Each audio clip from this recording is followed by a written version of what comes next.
Hi friends, आज हूँ शेर करीश तमारी साथे खजूर आमलीनी चटनी बनावવાની रेसिपी। तो અહીં આગળ મેં 250 ખજૂર લઈ લીધું છે અને એને હવે આપણે અડધો કલાક પલાળી રાખીશું।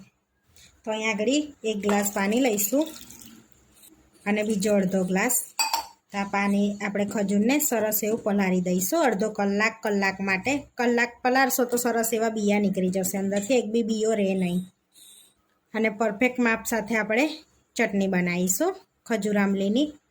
તો હવે આપણે એને પલળવા દઈશું। કલાક થઈ ગયો છે, આપણે હવે ખજૂરને ચેક કરી લઈશું। હવે ખજૂરને આપણે કુકરમાં એડ કરી દઈશું। હવે એની અંદર એનું થોડુંક આપણે પાણી નાખીશું।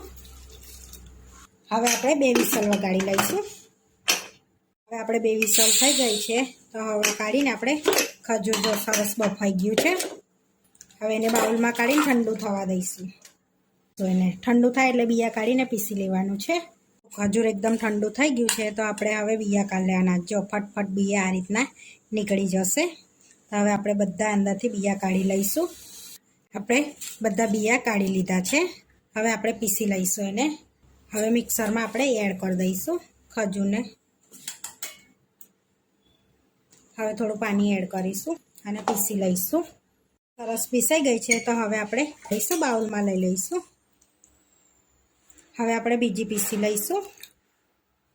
અહીંયા તમારે આમલી એડ કરવાની છે, તો મારી પાસે આમલી નથી, આમલીનો પલ્પ હતો એટલે મેં અહીંયા 20 ગ્રામ આમલીનો પલ્પ એડ કરું છું અંદર।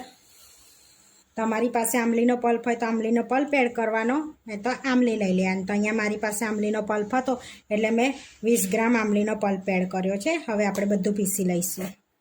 હવે ફરીવારની બી આપણે સરસ પીસાઈ ગઈ છે, તો તપેલીમાં આપણે એડ કરી દઈશું। આપણી ચટણી એવી સરસ પીસાઈ ગઈ છે, તો આપણે ગાળવાની બી જરૂર નહીં પડી। અહીંયા આગળ તમે ગાળવી હોય તો ગાળી શકો છો। જોઈ શકો છો આપણે એકદમ સરસ એવું ઝીણું ઝીણું પીસાઈ ગયું છે। હવે આ ચટણીને તમારે જેટલી પાતળી રાખવી હોય એટલી રાખી શકો છો। તો અહીંયા આગળ આપણે અડધો ગ્લાસ પાણી એડ કરીશું, બસ એટલી જ પાતળી આપણે રાખીશું, બહુ પાતળી નહીં કરી દઈએ। હવે વજનમાં આપણે 110 ગ્રામ જેવો ગોળ એડ કરીશું અંદર। એટલું ગળ્યું ખાતા હોય એટલો લેવાનો છે। હવે એની અંદર એડ કરીશું શેકેલા જીરાનો પાવડર 1.5 ચમચી। અહીંયા લાલ મરચું એડ કરીશું તીખું, સ્વાદ પ્રમાણે મીઠું એડ કરી દઈશું અંદર। તો 1.5 ચમચી નાખી છે, પછી ટેસ્ટ કરીને તમે એડ કરી શકો છો। અડધી ચમચી કાશ્મીરી લાલ મરચું એડ કરીશું અને બધું સરસ એવું મિક્સ કરી લઈશું આપણે।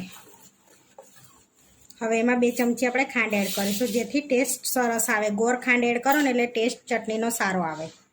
હવે મિક્સ કરીને આપણે એને ઉકાળી લઈશું। તો હવે આપણે એને ઉકળવા દઈશું ચટણીને સરસ એવી। હવે 10 મિનિટ આપણી સરસ એવી ચટણી ઉકળી ગઈ છે, તો સરસ એવો ગોળ બોળ અંદર ઓગળી ગયો છે, તો આપણી ચટણી બનીને રેડી થઈ ગઈ છે। હવે ઠંડી થાય એટલે આપણે સર્વ કરી લઈશું। આપણી ખજૂર આમલીની ચટણી બનીને રેડી થઈ ગઈ છે આ રીતની। હવે ઠંડી થવા દઈશું આપણે એને। ખજૂર આમલીની ચટણી સરસ એવી ઠંડી થઈ ગઈ છે। હવે આ રીતના પ્લાસ્ટિકના ડબ્બામાં આપણે ભરી લઈશું।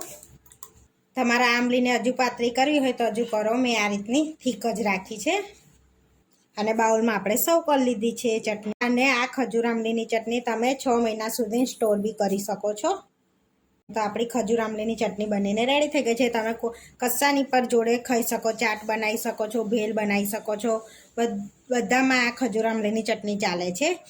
તો આવા વિડીયો જોવા માટે મારી ચેનલને સબસ્ક્રાઈબ કરો, લાઈક કરો અને શેર કરો, અને તમે જરૂરથી ટ્રાય કરો। ફરી મળીશું નવા વિડીયોમાં।